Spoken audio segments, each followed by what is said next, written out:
Hello again, this is James Menendez with NewsHour. Now, what's the best way to persuade young men, because they are mostly men, not to go to Syria to join the conflict there?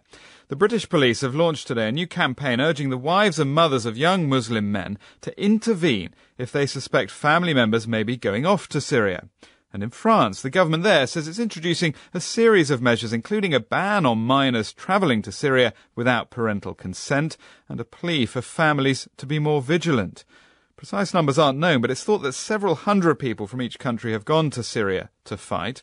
Last week it emerged that 18-year-old Abdullah Daghaz had become the latest Briton to be killed while fighting alongside rebels in Syria. He'd gone there with his two brothers, and their father, Abu Bakr, told NewsHour he didn't know they were going to Syria when they left Britain, but as soon as he discovered their destination, he tried to stop them.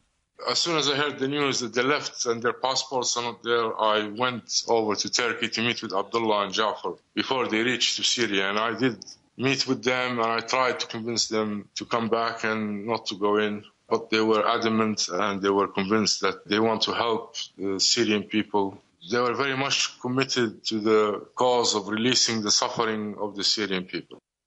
So what about these new measures? Will they deter others from following in their wake? Let's talk first to Shaheen Ashraf of the Muslim Women's Network UK. Shaheen, welcome to the programme. What do you think about this announcement from the police?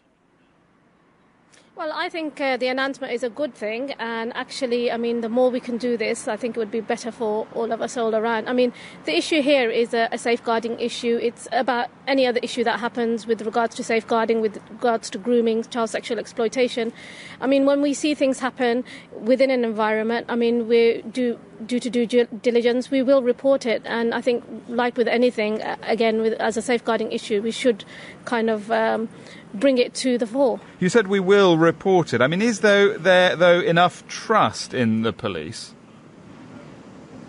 I think if the police have good transparency measures, good governance around these issues, then I think more people will come forward and more people will, come forward and possibly talk about these issues. Or even if we had safe environments, if there may be a third-party organisation in which people could come and, air their views, I think that would also be a good thing. Let me bring in Asim Qureshi, who's research director for the human rights group Cage, that has a particular focus on the war on terror. Welcome to you. What do you think about this? I mean, is there enough trust between Muslim families and the police for them to actually, for mothers, for example, to inform on their sons? I don't think it's an issue of trust. I think the problem here is the kind of carrot and stick approach that's being used towards Muslim communities. So, for example, one message that's sent out by the police is that if you don't report on your husbands or children, then you could be liable to be an accessory to potentially a crime.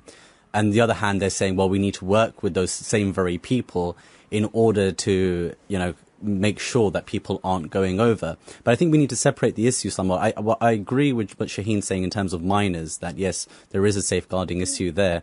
And of course, parents do play a role. But the reality is that our communities have already been playing this role anyway.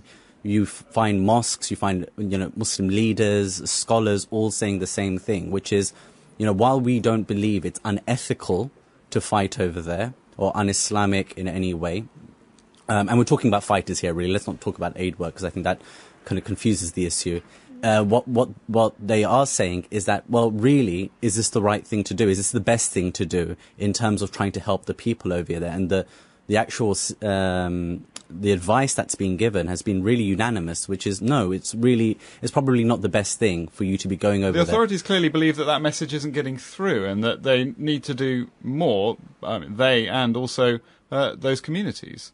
No, I think the communities are doing everything that they possibly can. I think it's important to remember that what we're talking about here is something that the police are trying to make a crime.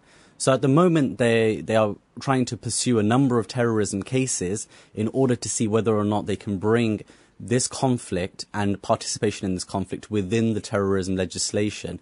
At the moment, it is not a criminal offence to go out there.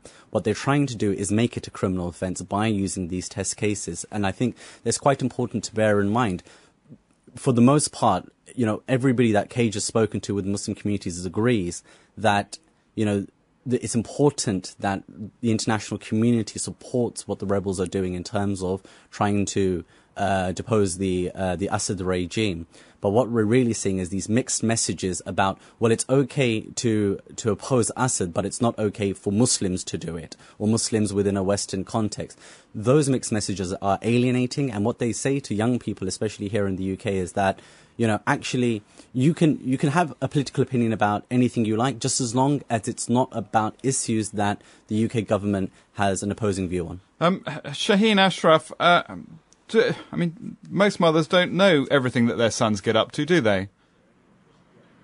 No, they don't. But at the same time, there are signs that you can pick up with regards to, I guess, as with signs with any kind of safeguarding issue, again, I do reiterate that point. I think, as with child sexual exploitation, you do pick up these kind of signs as to, an individual that's possibly going down the line of,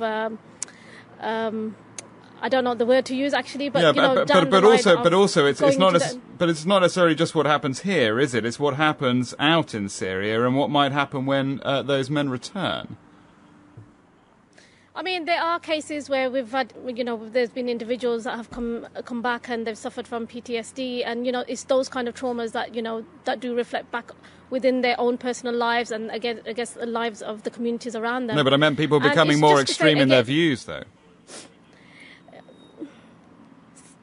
Possibly, but the thing is, there are other issues that actually happen to individuals. Our as Muslim Women's Network, we do say and we do reiterate that anybody that is planning to go out there shouldn't basically go out there, and if they do, they have to be very careful, because there are a lot of situations out there that will allow for them to see all those vulnerabilities, and then other people exploiting those other vulnerabilities. And we'll have to leave it there. Thanks to you both, Shaheen Ashraf of the Muslim Women's Network and Asim Qureshi of the human rights group Cage.